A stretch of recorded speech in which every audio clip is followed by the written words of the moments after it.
Lo que nos sorprende con nuestra mentalidad europea es igual el personalismo de su mandato, su liderazgo.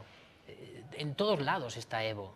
Hay un programa del gobierno y se llama Evo cumple. Pero ese es el presidente, pues. Yo no sé si ese es un problema de Latinoamérica, puede ser, problema de toda América Latina. Lamentablemente aquí, no me gusta a mí, cualquier movimiento político gira por una persona. Bueno, eso tiene muchas explicaciones. En el caso del tema del militarismo, creo que los ejemplos más representativos son los del Cono Sur, caso de Argentina, caso de Uruguay, la misma Chile, el Perú.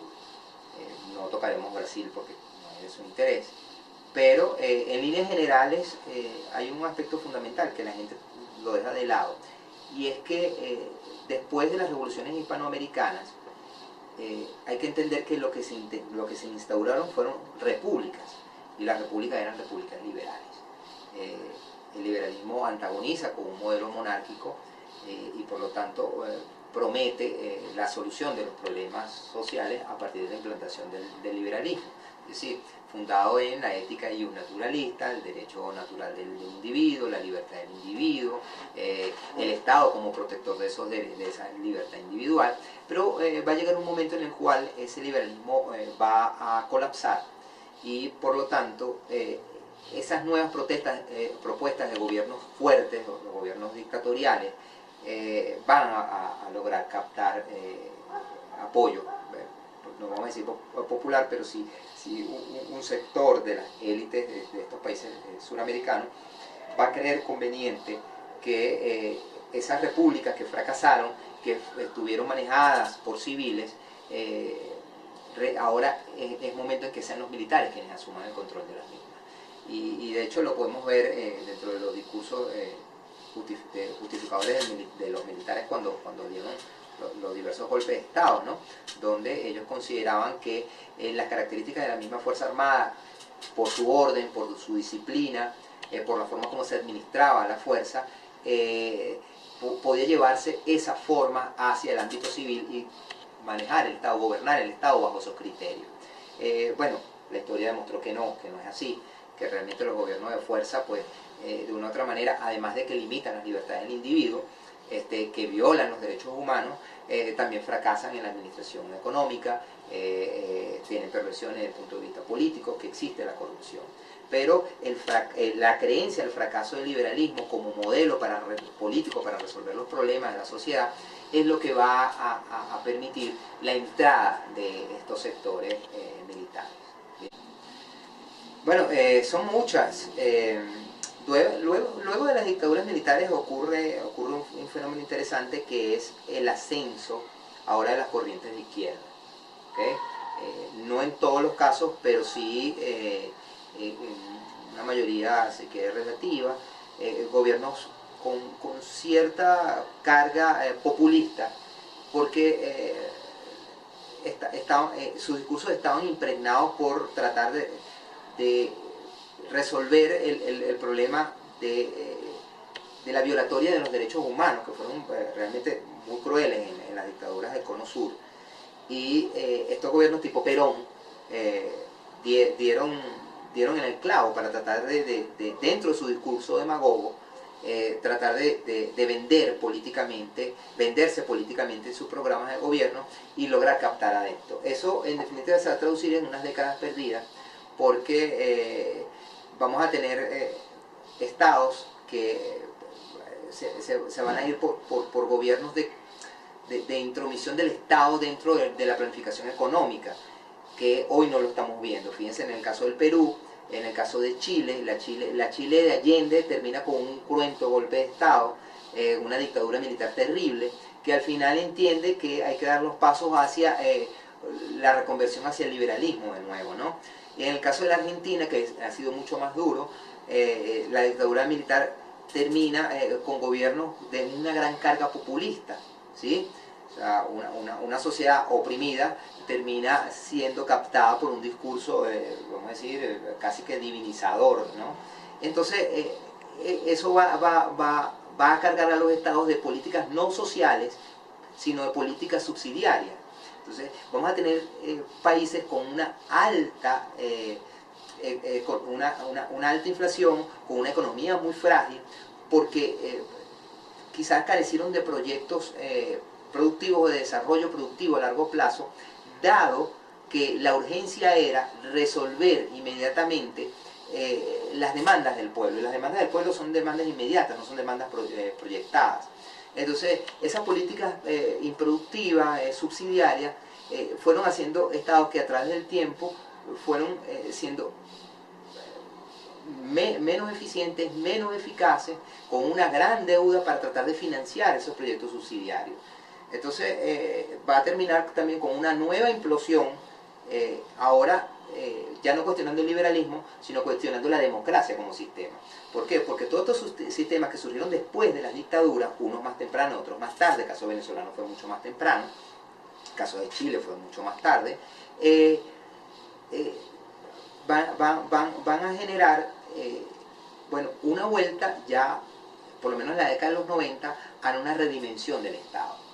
Van a haber una cierta propuesta, muy por cierto asidas al Fondo Monetario Internacional, para tratar de hacer un Estado mucho más eficiente, mucho más eficaz.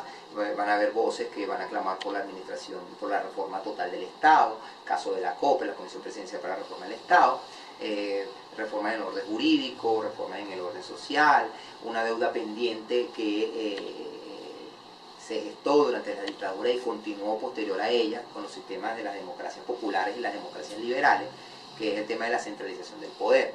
O sea, eso no va a cambiar en Venezuela, eso no va a cambiar, por lo menos en países, caso México, caso de Colombia, donde la figura central es el presidente de la República. Quizás uno de los legados de estas dictaduras fue la excesiva carga en una figura centralizada. Por eso las democracias van a nacer quizás con un vicio de origen. Son democracias presidencialistas, cosa que no ocurre en Europa. En Europa, en la mayoría de los casos, no en todos, tenemos democracias parlamentarias que son mucho más sólidas. Nosotros todavía no entendemos que el poder legislativo es el poder más fuerte y es el que representa en definitiva la soberanía de los pueblos y no el presidente de la República.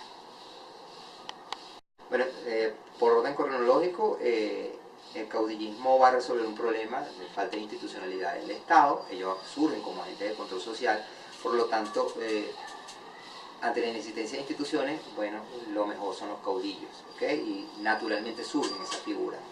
En el caso de los gobiernos, de las dictaduras, eso es doloroso decirlo, pero si nosotros tomamos en consideración lo que pasó en Centroamérica, lo que va a permitir la evolución y la modernización de los países centroamericanos, y en el caso venezolano, va a ser la instauración de la dictadura.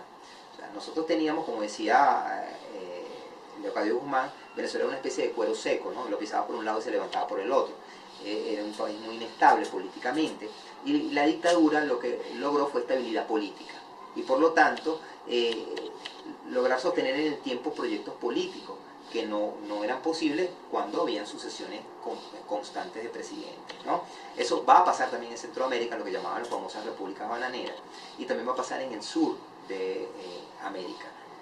Entonces, pudiéramos decir que sí, no todo es tan malo, pero tampoco todo es tan bueno. Si las dictaduras trajeron modernización, lograron estabilizar políticamente el país, lograron hacer viables los proyectos políticos, los grandes proyectos de electrificación, los proyectos de desarrollo vial, por lo menos en el caso venezolano, que se da con Gómez, la organización y reorganización de la hacienda, en el caso de la modernización del ejército, es decir, tratando de instaurar un gobierno realmente beberiano, ¿no? Donde el Estado ejerce el monopolio legítimo de la violencia.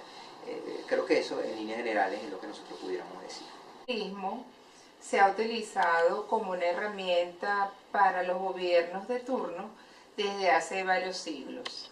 Esta intenta comprobar, por sobre todo, la garantía dentro de los derechos de libertad de expresión como los constitucionales.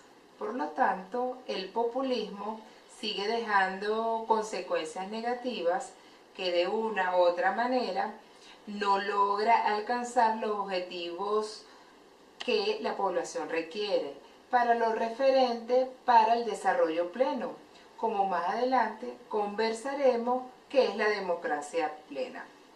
Por lo tanto, considero que los gobiernos tradicionales posean una idea más centrada y clara que los gobiernos populistas, que de una u otra manera tratan de manipular a la población.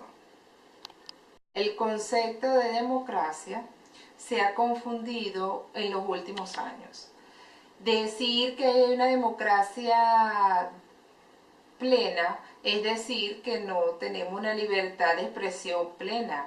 Una democracia plena debería ir de la mano de los estados de derecho y de la garantía de los derechos constitucionales, además de la libertad de expresión. Una democracia verdadera no pone condiciones y en los últimos años hemos observado que la mayoría de los gobiernos de turno poseen intenciones muy personalistas, los cuales se representan desde la época de la colonia. Más allá de intenciones colectivas, si existe una verdadera democracia, no tiene, por ejemplo, censura de medios, existiría la ley de libertad de expresión, no existirían organismos que controlen la información, que cambien la información, que debería estar en tiempo real para la comunidad. En la actualidad, en lo que se puede considerar una tendencia de democracia es que requerimos de ciudadanía más activa, las cuales no tenemos. Lo que han implementado los gobiernos de turno es una democracia muy limitante, que por supuesto que genera dependencia. Por lo tanto, la soberanía, en vez de asumir su rol protagónico, lo que hace es esperar que la mayoría de los problemas sean resueltos por política del Estado. Y la tendencia tradicional que tiene el proyecto de país en personas participativas, por lo que es necesario que en la actualidad contemos con ciudadanos donde la soberanía incentive la participación ciudadana.